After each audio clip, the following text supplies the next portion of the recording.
Very good evening, everyone. Welcome to Admiral Markets webinar. My name is Chris. Together with Nanette, we're going to take a look at effective timing and time patterns. So instead of price action, we'll look at the other side of the coin in a way at time. Before we do that, though, please note these disclaimers, two disclaimers. First, explaining the fact that the webinar and the later on recording is shown to a global audience but may not be suitable for everyone.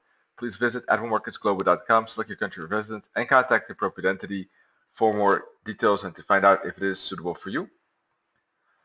Also, please note that trading for exchange and global financial markets is considered high risk. Please seek the advice of an independent financial advisor for more information on that. This webinar is for informational and educational purposes only. By continuing watching this webinar, you agree with this disclaimer and you are aware of the risk involved when trading. So just to give you a quick visual, this is Nanette to the left, myself on the right, and we're going to dive into this topic. First of all, good to see Mihai, or I hope I pronounced it correctly. Thanks for the comment. Really appreciate that a lot. Mihai is saying that he's thanking us for all the webinars.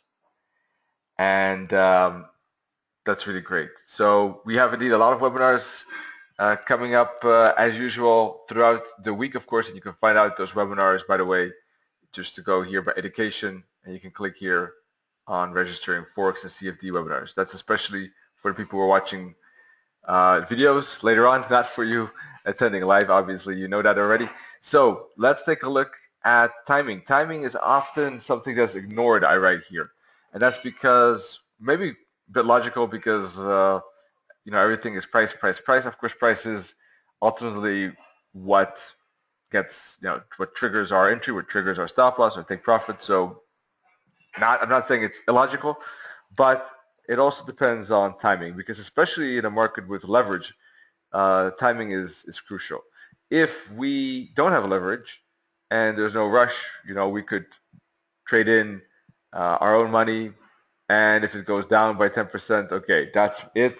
We lost that, but it's not that dramatic. Leverage, of course, makes timing very important, because even if it goes down 10% and the market recovers and then goes up, nothing really happened. But if we use leverage, then obviously we're going to lose that capital, probably in its entirety, depending on what leverage we use.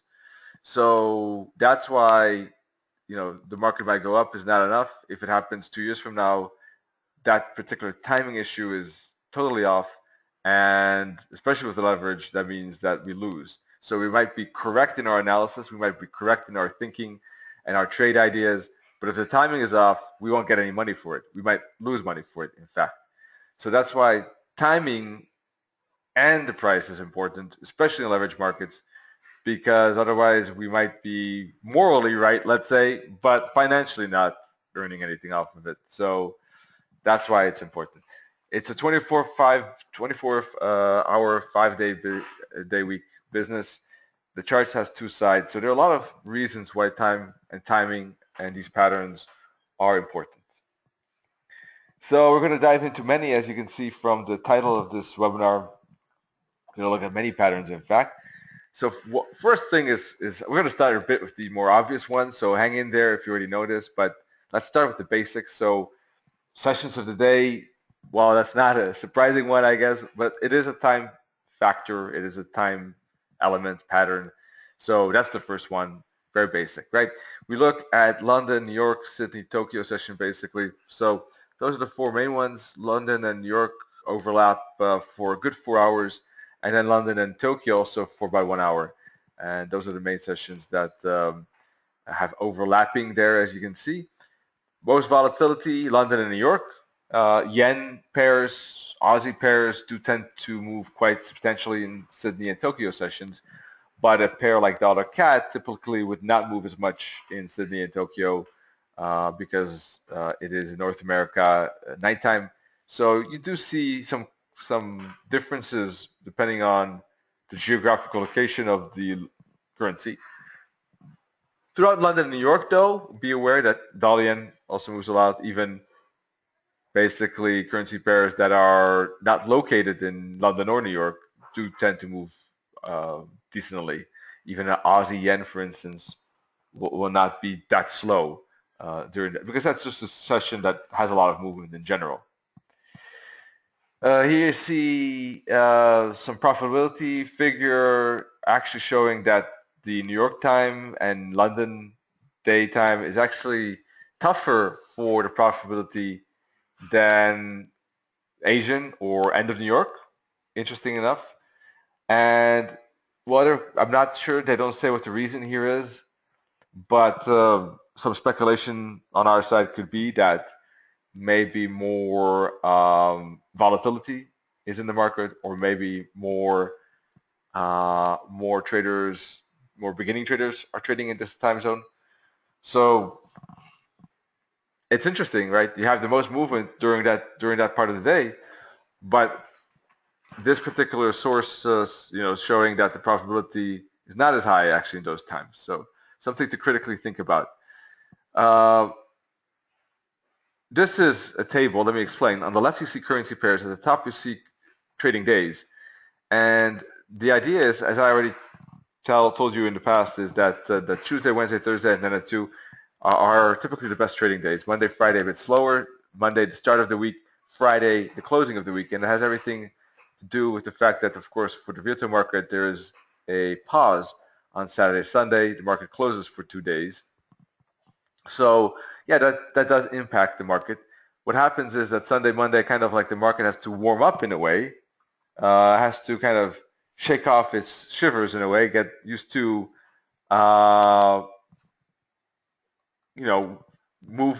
testing the levels again. So it does that cautiously at the beginning. Then Friday it slows down at the end, especially at the end of the day a bit. Not necessarily on all pairs, as you can see. If you look carefully, pound dollar does not really slow down that much on Friday. So I would say Friday is a less clear case than Monday or Sunday, to be honest. But typically at the end of the day, it does slow down a bit more, not maybe so much at the beginning. But on average, I would say that Tuesday, Wednesday, Thursdays are the best days for greater movement. Here's an example that I've used in the past to show, exactly that. So you see Monday, but slow day twice. Friday, some movement, but closing reverse day, down and then up. And Tuesday, a range day, Wednesday, trending day, Thursday, or Wednesday, I should say, momentum day, Thursday, trending day. So what you see on Tuesday is that price goes sideways. So just because Tuesday, Wednesday, Thursday are known to be good days doesn't mean that every day has to be good. Definitely not. It's just that there is a higher probability that those days will be more movement.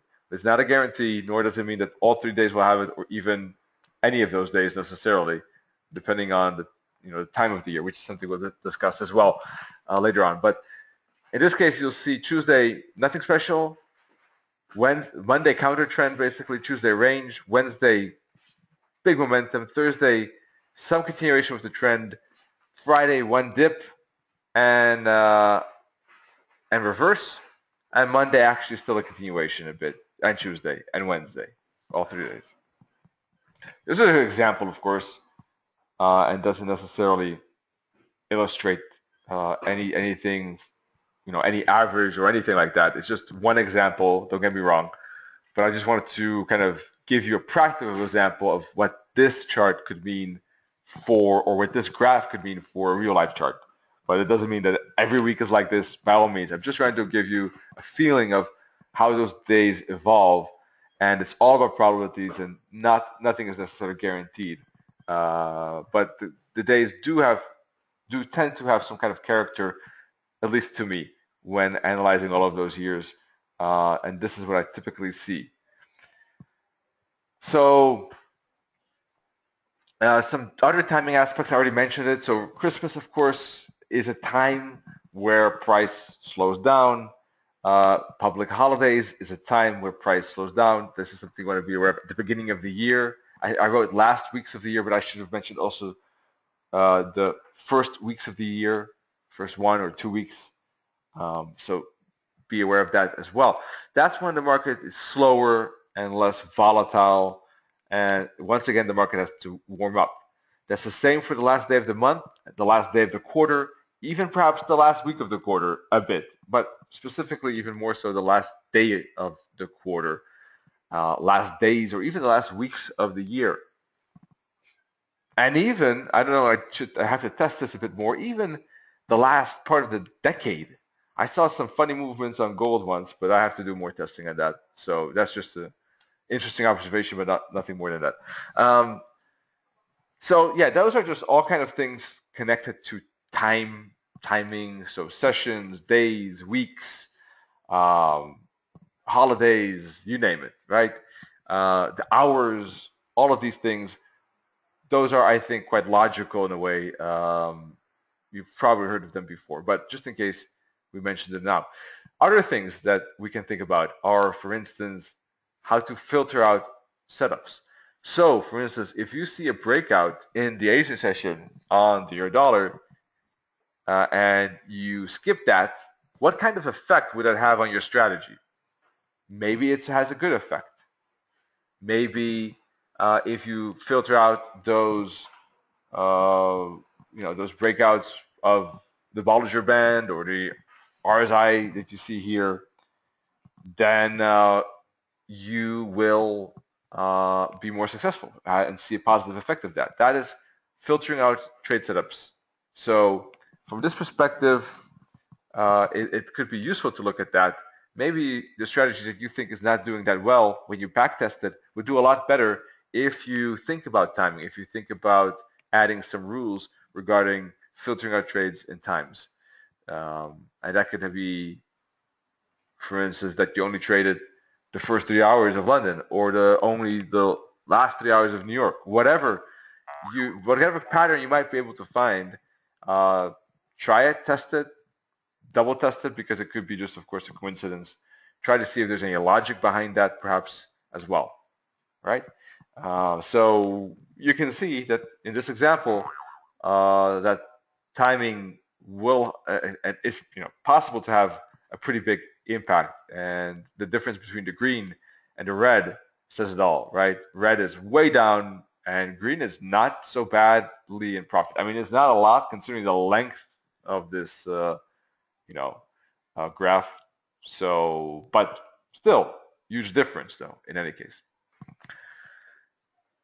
Obviously, quick note on multiple time frames. When we look at charts, as you probably know, but just to double check here, we have price on the right and time on the bottom.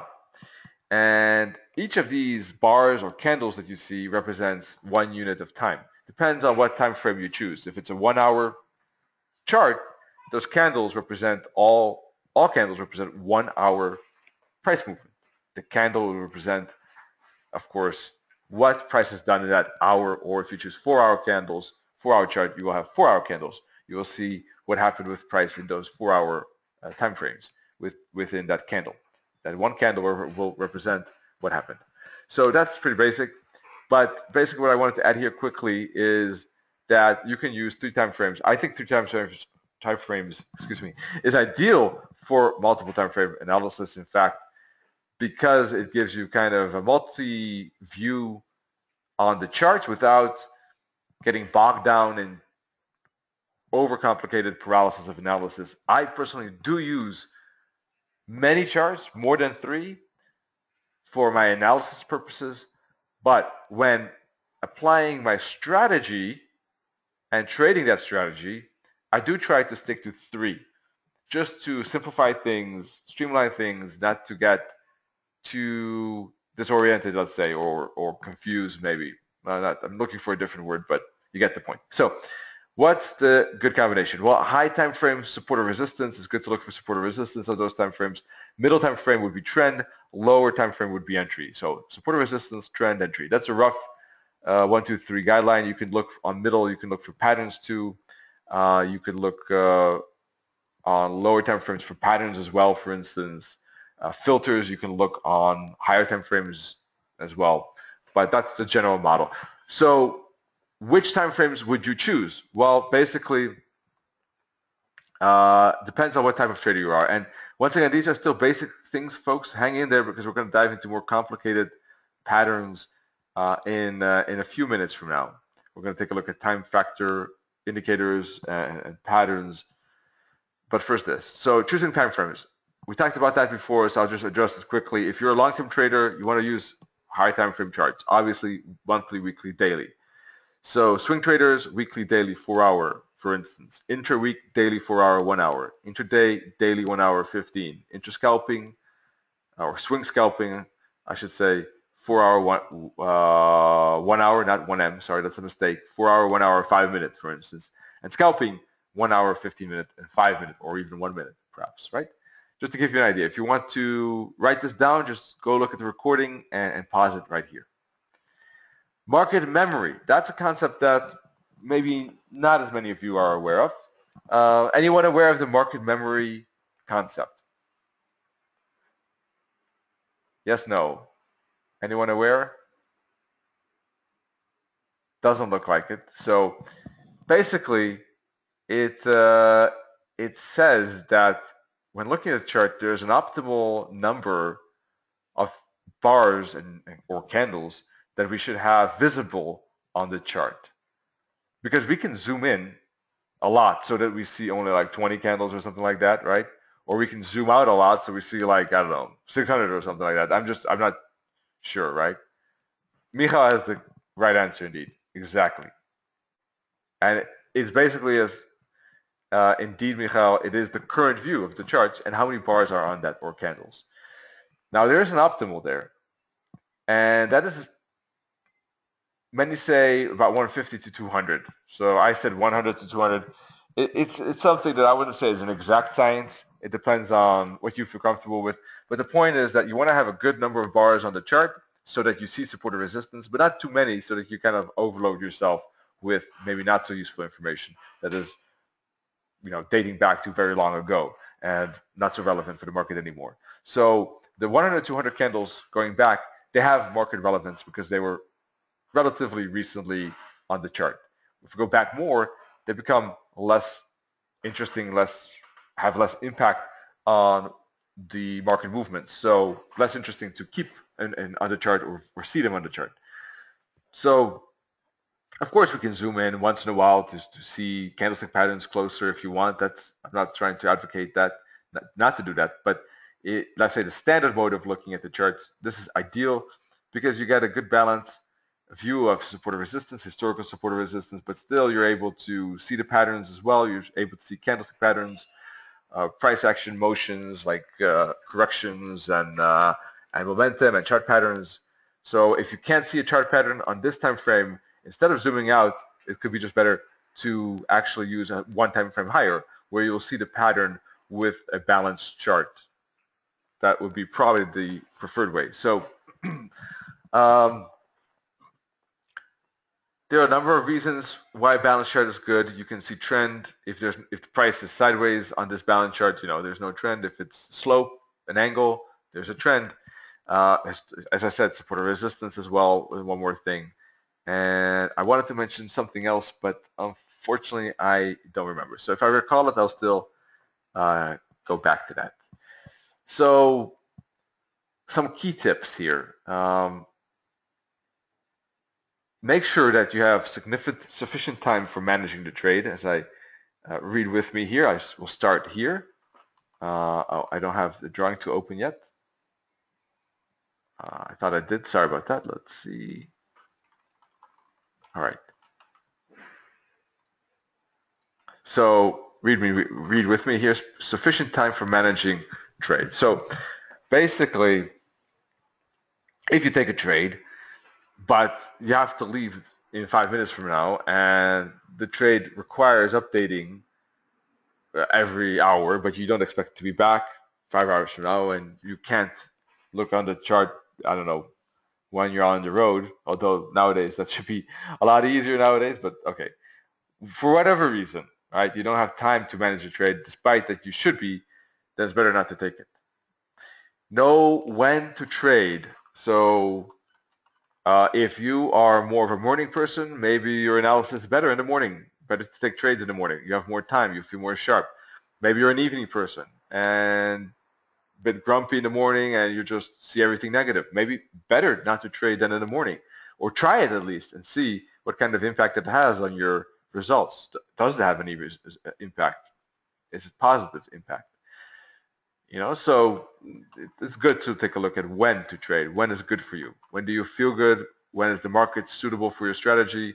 When are you aligned with the market? Know the length of average trade. This is something that is very important. If you have an idea about the average trade length, you'll be more patient, because if you think that after 30 minutes your target hasn't been hit yet, but the trade is typically open for 10 hours, it's nothing really to worry about. If you don't know that information, you might be worried. That often happens when people do backtesting. They see 60% success rate, 2-to-1 R2R, reward to risk ratio, but they fail to note or comprehend the time aspect of that. So, backtesting is pretty easy. The trade is done in 1 minute. You see the trade develop.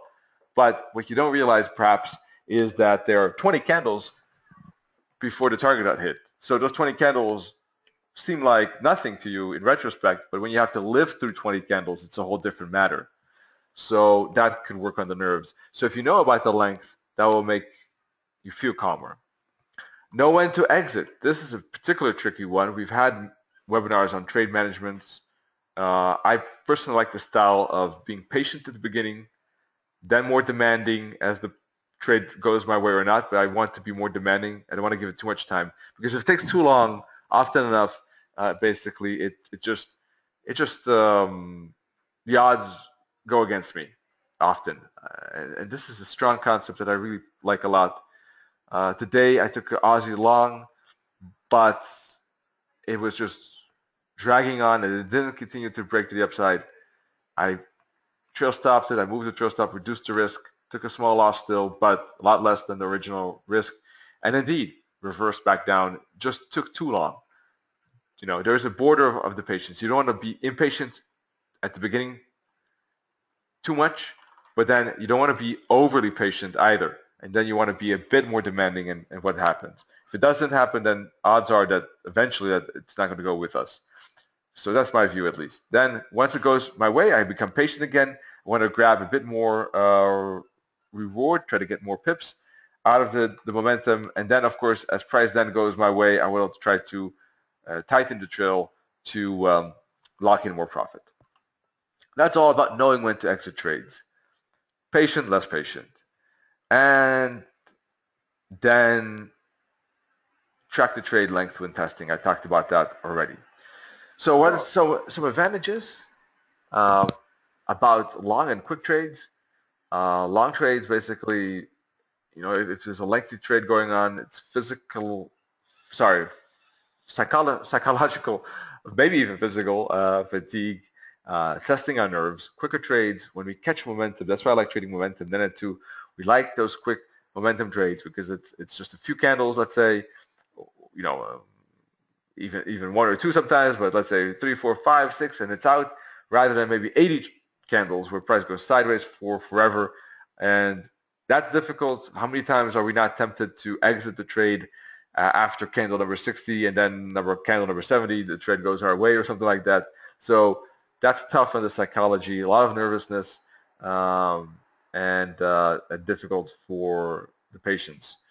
Quick trades a lot more easier. So when we find the right timing, the moment, we are better able to catch those quicker trades, because we might know the key resistance level and we enter there, but price goes sideways for 40 candles. Can we stay in that trade? Whereas if we have not only the key support level or resistance level in mind, support or resistance for that matter, but also more idea about timing, then we might enter 20 bars later or 15 bars later, and we'll be seeing the trade develop quicker in our favor than without the timing aspect. So how can we do timing aspects? Let's dive a bit into that. So we have moving averages, Gann angles, fractals, fib times, added waves, and my own time factor pattern that I use. Probably many more. These are just a couple of them. And we don't have time to cover all of these, as you can imagine. The webinar is a bit too short for that. But I would like to dive into some of this. First of all, though, and let's see if we have time left, is my own time factor pattern. So basically, indicates is basically, as you know, probably the market is made out of trend and range and reversals. Within those phases of the market, there's correction and momentum. That's like the heartbeat of the market. There's nothing else. There's either correction or momentum. So as the heartbeat goes like this, or I'm not even sure if it goes like that, but in any case, the market, I'm not able to draw a good heartbeat at this moment. Used to be better at it. Is it something like this? Ah, yeah, sorry, that's how it goes. Yeah. So correction, momentum, correction, momentum, right? So same for the market, same for price action, same for charts. So uh, time factor pattern helps with identifying, finding the spots where correction ends, momentum starts, because if correction ends, then momentum could start. Or if, when momentum ends, then correction probably starts. So it helps with that. By counting candles, it can be done on all time frames basically.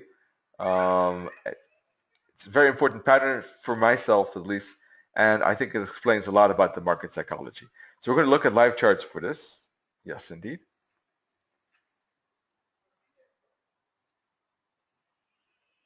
One second.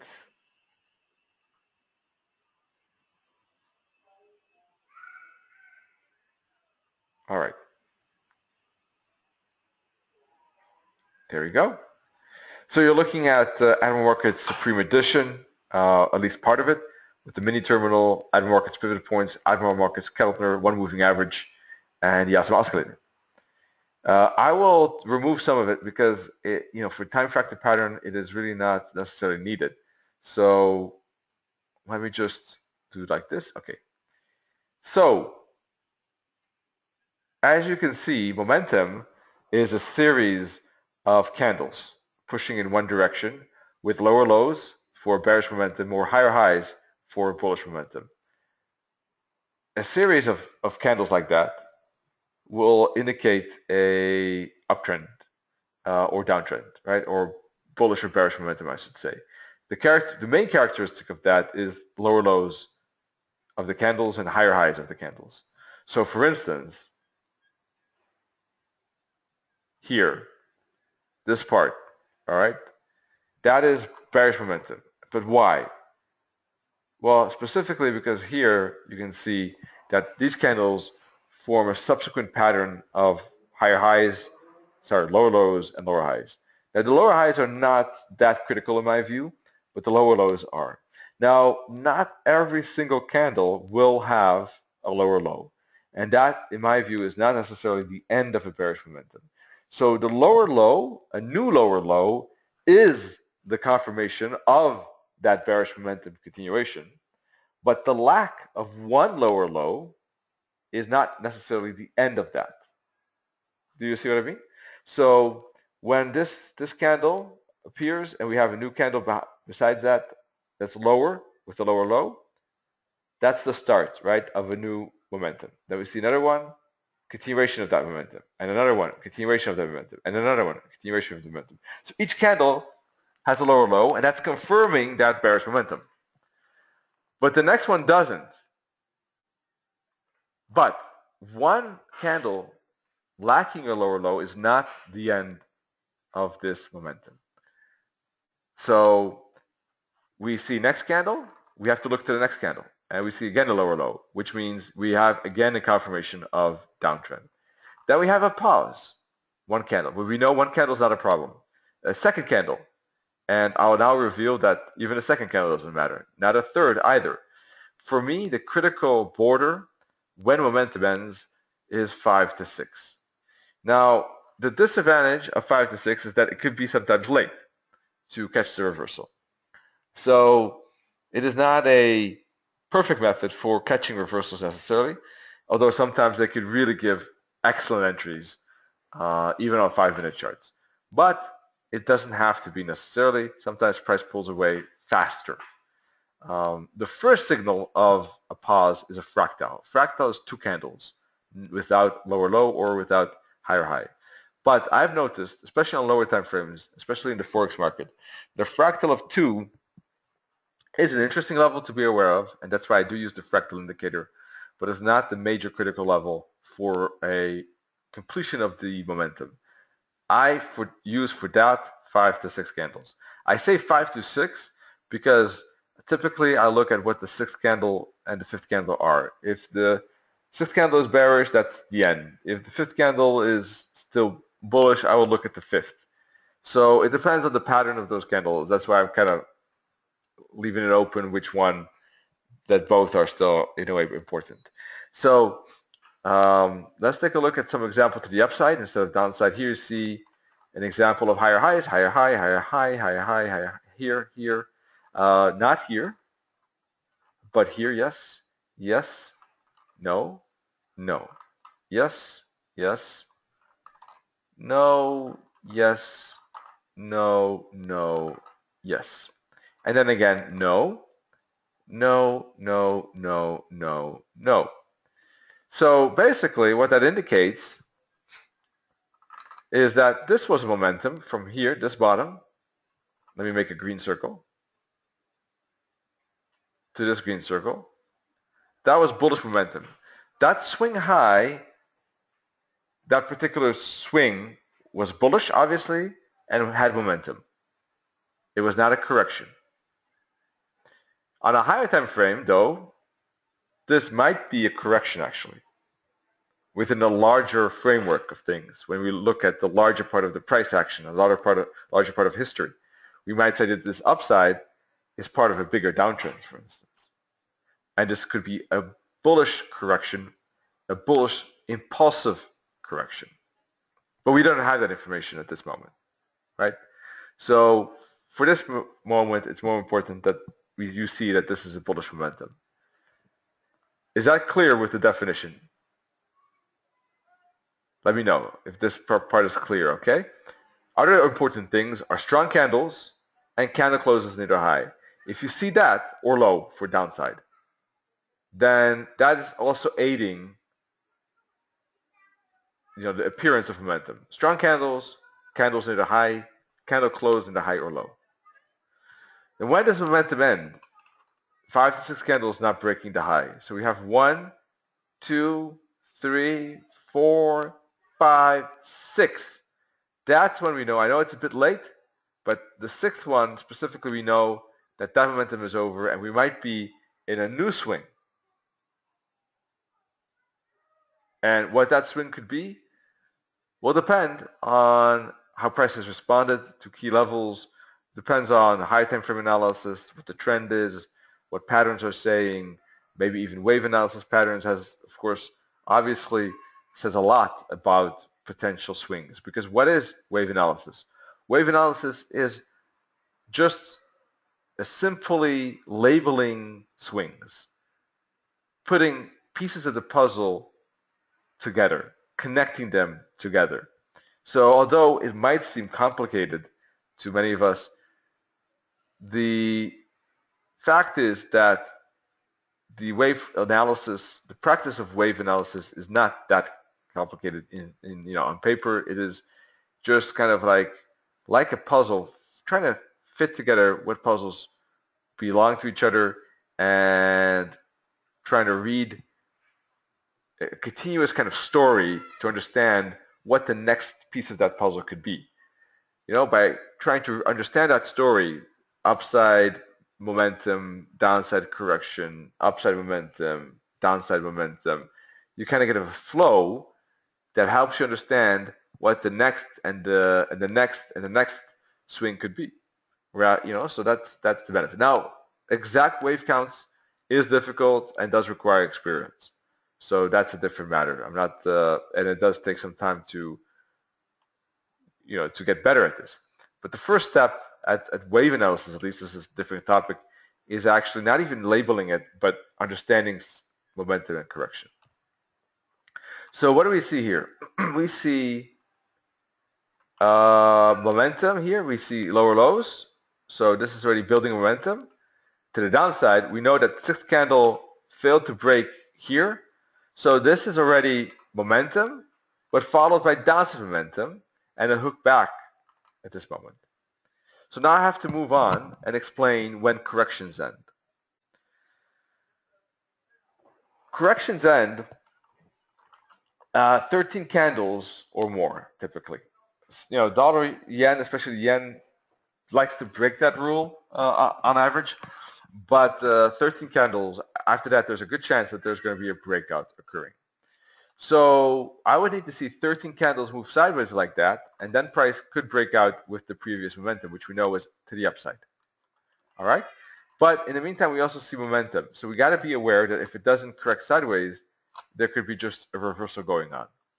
So we see strong candles here, which means that there's a stronger chance of price, just based on this chart, actually continuing with that reversal. So one thing you could do is put a fib on that, get a 50 fib bounce, and price then slowly moving to target, not reaching their target entirely, making one more trace to 61.8, but then finally hitting those targets.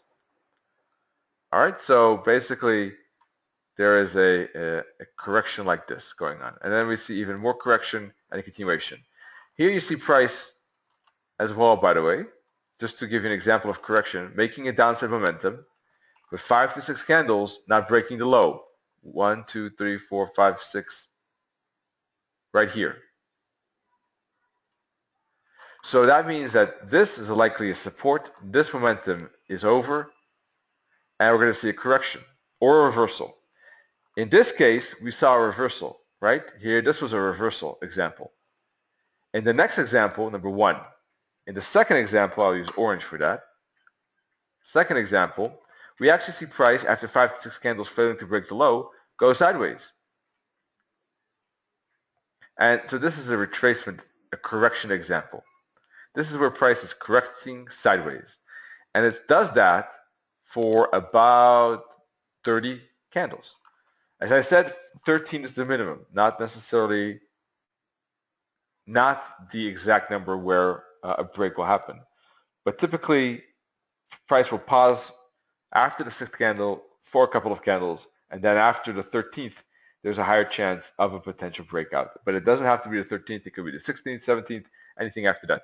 But not more, on average, I would say, if this is 30, if it's more than 48, or 50, then that's probably a bit too much. Then, it's a bit too long. In this case, 30, and here you got the breakout candle, and price indeed, after 30 candles, breaking this correction. And indeed, after the correction, we see momentum. Lower low, lower low, lower low, lower low, lower low, lower low, lower low, lower low. All right. So momentum, correction, momentum. And how do we know that? Well, partly because of the candles and the breakout, candles patterns and stuff like that. But also, as you notice, time factor and simple lower lows and higher highs. Momentum, correction, momentum. 5 to 6 candle rule and 13 candle rule help us identify that this was the end of the upside, so expect correction. This was the end of downside, so expect correction. So what does that help us with? It helps us take trades here to the downside perhaps, but avoid trading trades to the upside. It helps us here avoid trades to the downside, right? And maybe even take small trades to the upside, or at least avoid trades to the downside because it's not yet right in timing. If you take a short here and you have to wait 20 candles, would you wait? You might exit here. And then a few candles later, you see the trade go our way. How would you feel if you entered here instead? All right? Instead of here. Instead of the blue arrow. Right? And you see the price immediately go your way. A lot more confident, right? So that's the biggest benefit. It's the timing aspect. Instead of entering at the blue arrow and seeing yourself, go through a lot of annoyance and a lot of difficulties, struggling to hold on to that trade and probably maybe not even managing, right? But imagine the entry at the red only because you know of the timing aspect. So I'll explain it a bit more details. It can be, I can imagine it's a bit confusing at the beginning. No problem. Well, let me explain on a different chart. Let me explain a different chart. So I'm not sure what part, so let me explain the counting of the candles perhaps, right? So here we see bearish momentum. Would everyone agree with that? But this is bearish momentum. Does everyone agree? I wanna go step by step here so I don't go too fast. Yes, no. Yes, no. Does everyone see that this is bearish momentum?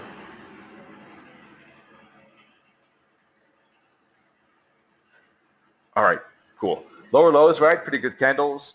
We have continuous lower lows, and if not, sorry for the background sound. A motorbike is driving away.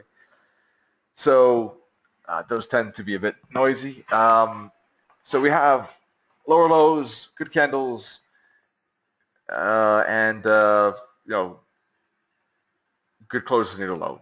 So when would that be over? Well, if we use the 5 to 6 candle rule, it never happened here, right? Every time 5 to 6 candles, we had a new lower low. 1, 2, 3, 4, 5, 6 candle is this one. We have the green arrow, all right? That candle is a sixth. Does everyone understand how I count those candles in relationship to this low, to the most recent low? Is that clear? That I'm counting basically the candles that do not post a lower low, or of course with the uptrend, with the bullish momentum, a higher high. Is this clear? So you're counting the ones that don't have a lower low. So if there's a lower low, no need to count, right? Or a higher high, because the trend just got confirmed. The momentum just got confirmed. But as soon as we have one, we can count one. And then we have two, we count two. So then we count the candles. Once we have a lower low, we stop and we recount again. So, but if eventually, of course, there'll be a point where we don't get a lower low, and 5 to 6 candles will not break this low. That's typically when a correction or reversal will start. Either the correction will go sideways, like this, as we saw, and then after 13 candles, there will be a breakout, probably in the same direction, but sometimes even in the opposite direction, but mostly with the trend. Or if there's a reversal, we'll see a stronger candle like this, and we'll see a total direction change. Now, although I say reversal, we don't know what the bigger trend is. Perhaps the bigger trend is up. Let's take a look. You see, the price was going upwards before that. So this was maybe just a fast correction, but ultimately, although this is a reversal from this perspective, the bigger momentum is still our way. The 5 to 6 candle rule explained that this candle indicated that probably this pullback was completed. And that's the moment where there was a higher chance, in my view, that this was over and then a new swing, a new direction was starting or is starting. And we can monitor how far that new push goes by keeping an eye on the higher high. Higher high, higher high, higher high, and it keeps pushing. So this keeps pushing, this momentum keeps pushing, and then we have 5 to 6 candles not breaking. But there's a bit of a subset rule. No, this one is an example where it really doesn't qualify that well. But the only thing is that I would like to have explained is the subset rule. If the 5th and 6th are bullish, you want to keep an eye on the 7th because that could still be an exception. That's why I always say 5 to 6, because if the 6th is bearish, for instance, here, then that would be a stronger signal. 5 and 6 are both bullish, so I would be more cautious. 7th is also bullish, so I would be more cautious, and we see a continuation. Of course, sometimes this does not work, and even, especially in a strong trend, you might see continuations earlier than that. But on average, it does pretty well. So you see one more push up, 5 to 6 candles not breaking the low somewhere here, and we see indeed a bigger correction occur. Once 13 candles have appeared, which is here, then the chance of a breakout is again higher, although it doesn't have to happen right away. So I hope that explained a bit more, but that's all the time I really have because Nenet also wants to explain some stuff. So let me do that right now. Nenet, it's all yours. Let me pass over the charts. All right, there we go. Thanks, Chris. Lovely introduction and lovely explanation. This is really good, guys, for all of you to hear. And I think that that is something new. So I will actually add my 2 cents on different things, 3 different things that I will discuss today. And I will be fast, so we still have like 15 more minutes to go.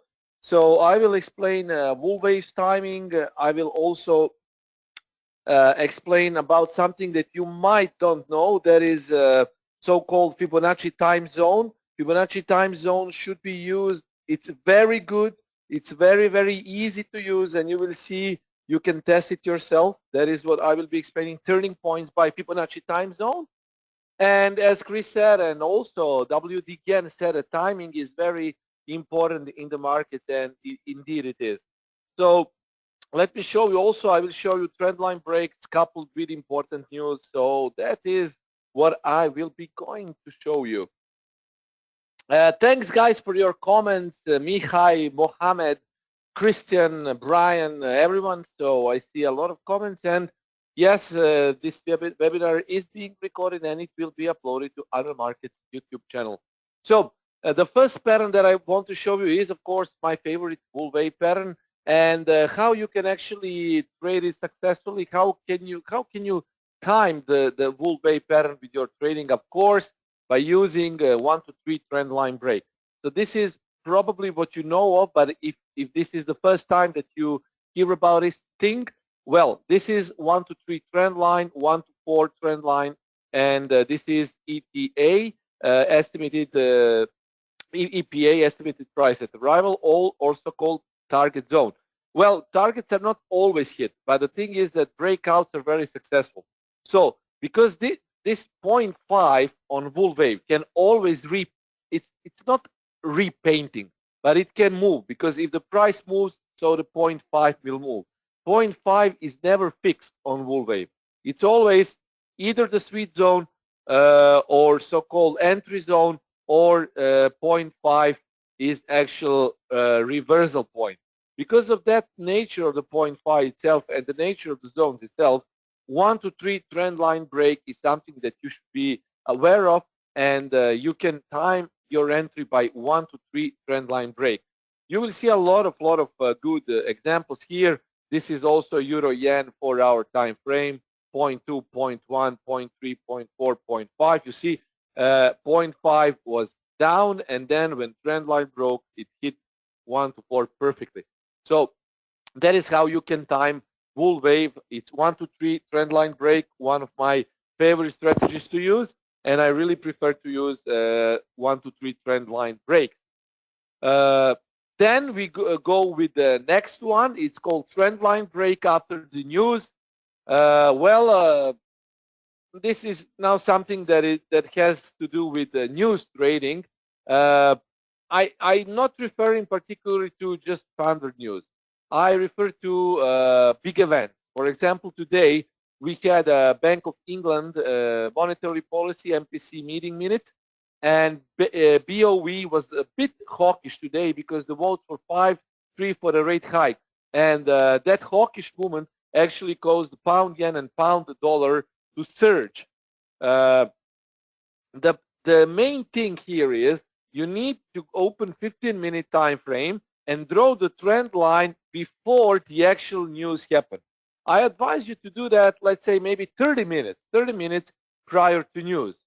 And if the trend, and you can set pending order. Actually, I used this strategy today, and I made a quite nice amount of pips on pound yen, because I didn't trade pound dollar, although the pound dollar was very good. I mostly traded pound yen today, and I made some scalps on pound dollar, but that was only for 15 pips. It's not that much, but I went with the flow. It was positive flow for a GBP basket, but pound yen was actually the winner. And you can see here, you need to have at least 2 touches of a trend line. Here we have even 4 touches of a trend line.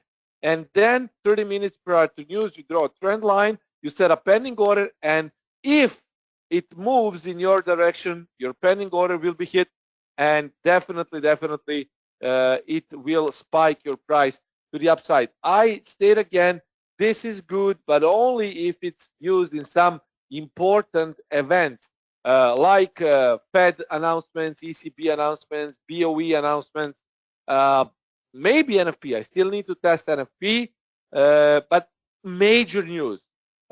Probably it can also work with CPI, but at this point, press conferences is what I aim, and this was tested. I mean, this is my own strategy. It's not like I've written this strategy off from someone or something. This is what I've been using for, let's say, last 2 or 3 months, strictly on major announcements such as bid rate announcements. Because a lot of people actually ask me, Nana, do you know the strategy to trade bid rate announcements? And I said, yes, but I need to test it. And today I did my first live trade, and it was very, very good. Really, it was very, very good. Pound yen broke to the upside, pending order was hit, and I made a quite nice amount of pips based on this strategy. So I advise you to use this. Try to use this.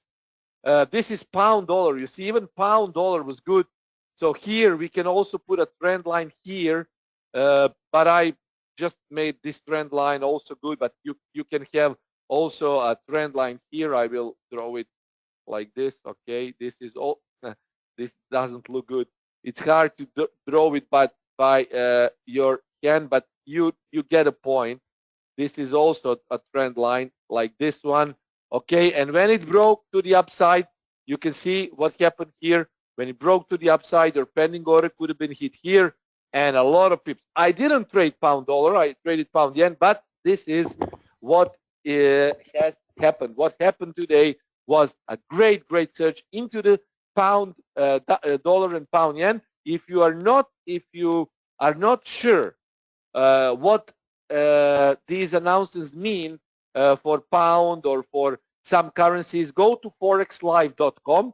Forexlive.com always has for me it's the primary source of information regarding fundamental events. And I mean, I saw 5 to 3 votes. I knew this was bullish, but some of you maybe don't know what those votes mean, especially on MPC meeting minutes and so on. So read it on Forex Live and you will see. Also, this strategy probably works with other pairs. I think dollar yen, euro dollar is not that good. It's very slow, but mostly pound yen, pound dollar, probably dollar yen. I still need to test it, and it might work, I think, on some X too. Mohammed is asking, where was your live session today? Mohammed, I don't make live sessions each day. Most of my sessions come on Monday and Wednesday. So Monday and Wednesday are my live trading sessions. And finally, this is what you might don't know of, but this is something that is very good. I advise you to try this. This is Fibonacci time zone. We use only 2 Fibonacci time zone projections, 1 and 1.618. Those are turning points in the market. Remember, you need to connect a high and a lower high. So you need to connect 2 highs, a high and lower high, or you need to connect 2 lows, low and higher low. You need to connect most prominent high, lower high, or low and higher low. And that will detect your turning points. Watch this. This is what I connected, and this is what happened. This is what we connect, and we might expect probably bearish movement today on pound yen. But there are so many good examples. I will show you how to do this. Give me just a couple of seconds. Here it is. This is, for example, Euro GBP. Watch this. We connected these 2 most prominent lows, so low and a higher low. Watch the turning point. It went down. Then we connected another low, another higher low. Watch how it turned down. You see? So you need to, why not? Try to use it. Try to couple it with your strategy, with your indicators. It's pretty much simple. You need to go to object list, Fibonacci time zones. delete everything except one and add 1.618. You need to add this manually because it's not in the default setting of MT4. So you need to add it manually. You can leave 0. I deleted 0. It's not needed. So you just need to add 1 and 1.618 like this. Click here, add. Click here, add, and press OK. Then you will see this. I mean, a lot of good examples. You see, this could also be connected. So let me show you Fibonacci time zones. So this is most prominent here, or we can make it like this. See, so we might expect possibly upside movement here. You can also couple this with your own strategy, and I'm sure that it will help you in understanding price turning points. For example, we can use this. The bigger the wick, the better the movement is. The bigger the wick, the better the movement is, like this.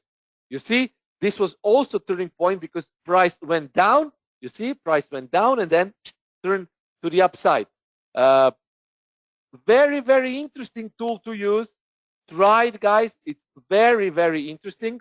I think these kind of movements might produce some nice number of pips. You can also test it. What I'm trying to make now is also the strategy that will be based on this. But even this alone has been pretty much good. So you see, you just connect these 2 points. Watch this. Watch what happened. Immediately it turned down. So try this. I mean, it's very, very good. It's very nice. What we can expect based on Fibonacci time zones from this is that in 1 hour, Euro GBP might turn to the upside. Okay, it might turn to the upside based on these Fibonacci time zones. Also, always use high and a lower high, or if the price moves in uptrend, use low and a high low. So this is counter trend strategy. I hope that you enjoyed yesterday live trading webinar. I saw a lot of comments regarding my live trading webinar. I'm glad that you made money. Just will make a few comments. Euro dollar went exactly as planned after the webinar, and pound dollar rejected my lucky trade with pound dollar. It almost hit my stop loss. 0.2 pips was shy from my stop loss, and that is one proof that Admiral Markets is a 100% honest broker. Everyone who watched me trading live could see yesterday that my trade almost got stop loss, almost got hit. Stop loss was hit almost for 0.2 pips. It was definitely missed, only for 0.2 pips. And that proves how Admiral Markets is very, very honest. It never hunts your stop loss.